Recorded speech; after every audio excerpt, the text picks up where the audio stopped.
Yeah, it really has been a remarkable year for Arne Slot and also for Liverpool. Danny, we've praised Liverpool a lot this season, but watching them today, you notice something that you feel really sets them aside from other top teams? Absolutely. They've got more players than anybody else who are prepared to run in behind without the ball. It's incredible. It's obviously a tactic. There's a willingness from the players to do it. It takes energy, it takes commitment. This is early in the game. This is a great example. We see Andy Robertson. He's the left back.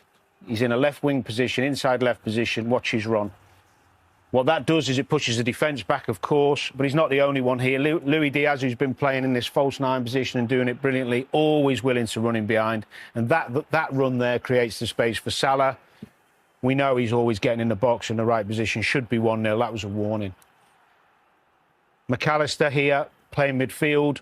He's got the freedom to run forward. Good ball from Gomez. Again, sees the space. Doesn't quite come off this one. But what it does, again, is it pushes West Ham back.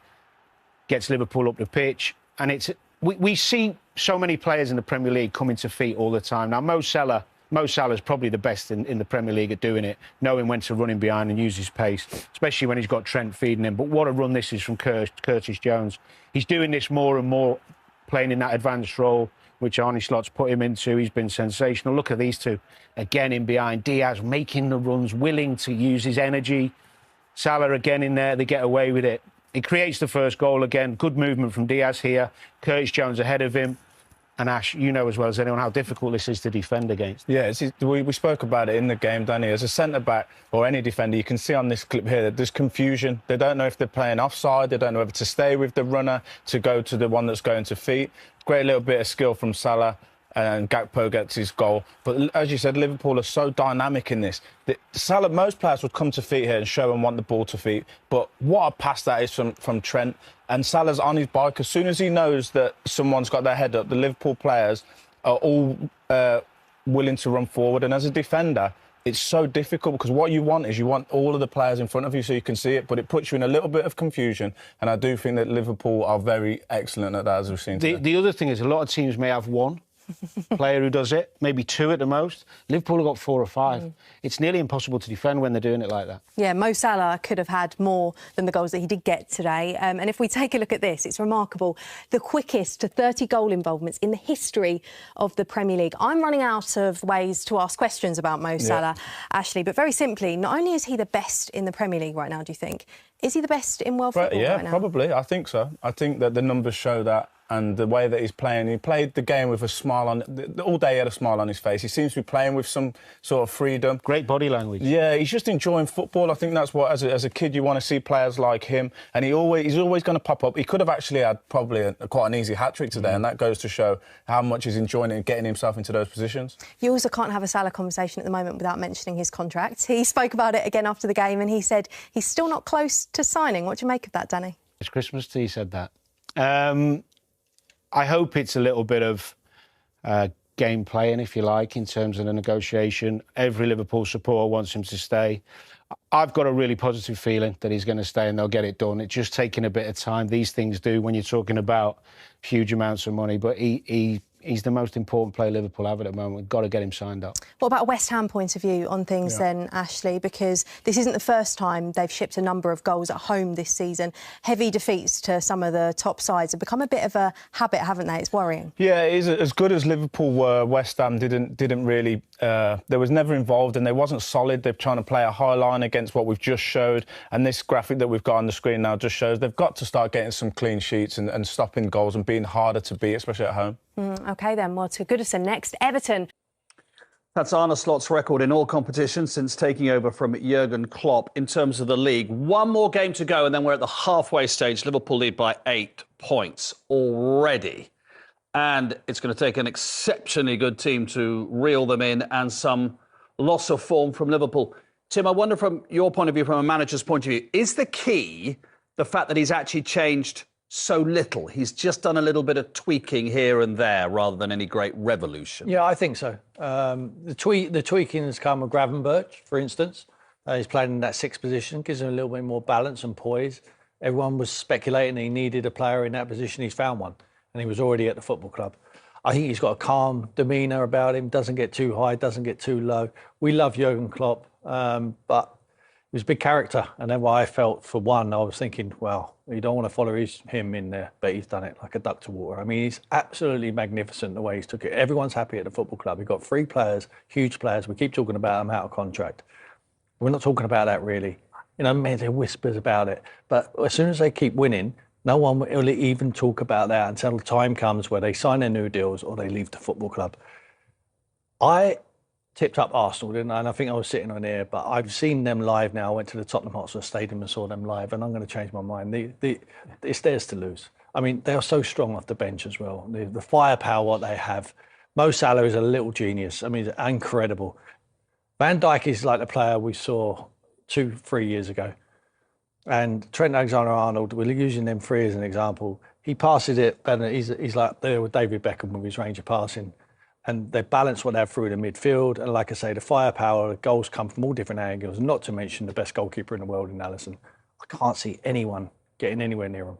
And the fact that he's such a different character to Jurgen Klopp is actually a positive, isn't it? Because if he came in, and not by design, but he just were a sort of mini Klopp in the terms he was very voluble and very volatile and at times controversial, it'd be easy to compare him. But because he is so different in character, you know, he's just doing it his own way. He's just quietly going about his own business. Yeah, one player that Tim didn't mention, Luis Diaz, I think he's starting to remind me, I mean, same but different in the way Firmino played the game. He's a different sort of player because he's tricky, but he's got a good football brain and he knows how to play the position.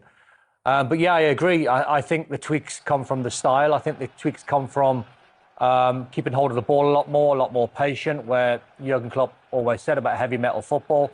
Be very interesting at the end of the season when you see distance covered, what the difference is between a Jurgen Klopp team and an Arne Slot side.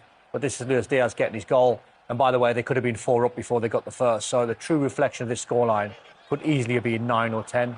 I thought they were that good. Luis Diaz involved again. Mo Salah with a brilliant bit of trickery. Yeah. And alluding to your point there, Mark, as well, and it's difficult to second-guess the players and ask them how they're feeling, but they might just respond to a different voice, a calmer voice, where Mo Salah might like it a little bit more. Curtis Jones might like it. Klopp was brilliant, but it must have been quite exhausting. Yeah, but he had intensity about him, and he'd shout at the likes of Curtis Jones or shout at all of them.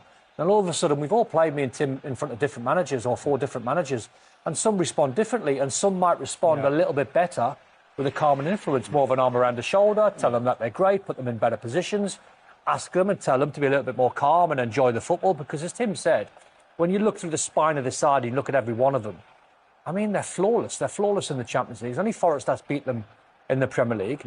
And they could have literally, if they wanted to today, I reckon they could have scored. I reckon they could have come away from this game thinking, we could have scored 9 today. Yeah, chances in the first half and 4 or 5 in the second. Got an easy icing on the cake. I mean, he's incredible. Salah. The numbers what he's put up since he's been into the Premier League is just incredible.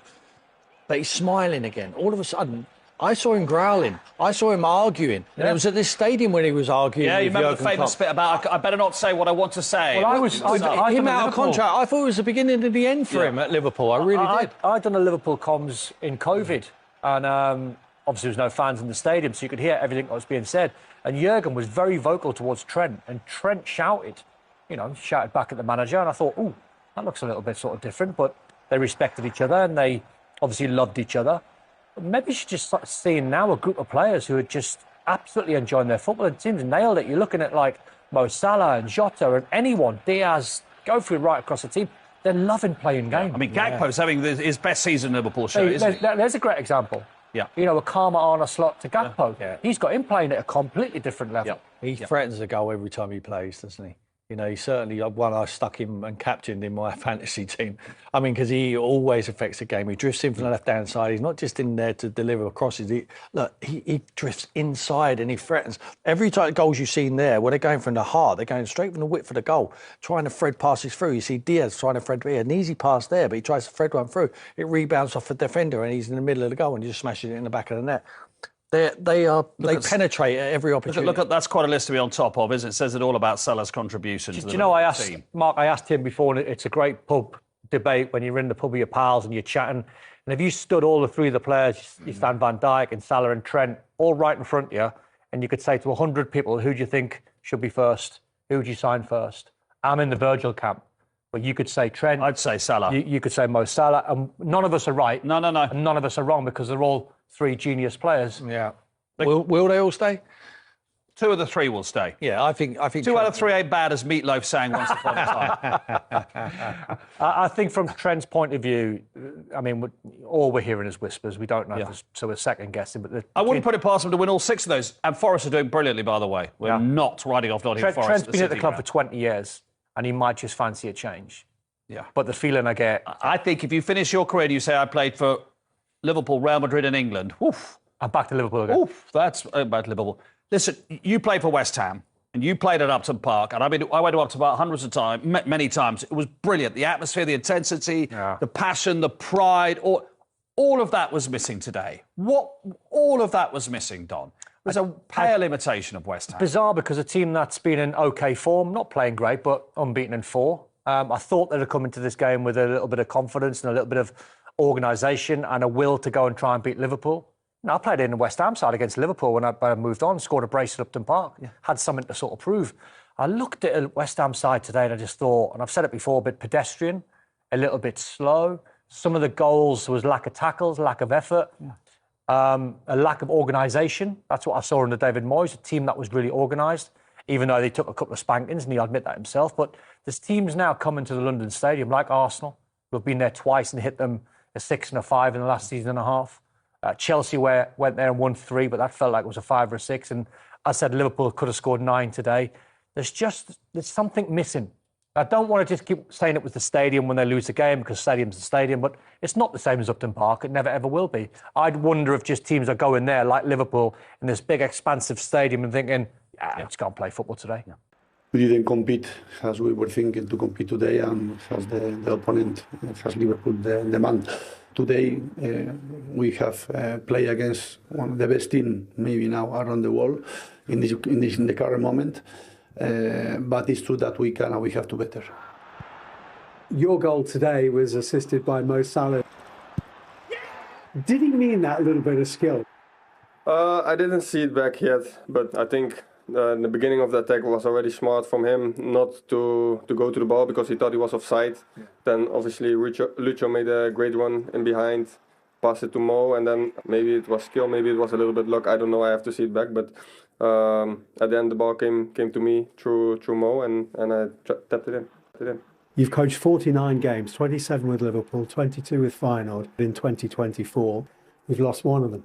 Depends on the way you look at it. You could say I lost 2 because I lost the penalties against AS Roma, but over 90 minutes that was a draw. So compliments to Nottingham Forest. They were the one where we lost against. Need a win by keeping a clean sheet and only score 1 or 2 goals. But today we didn't even need our clean sheet, but it's always good, I think, for the confidence for the last line, and goalkeepers and centre-backs really like this, and managers as well.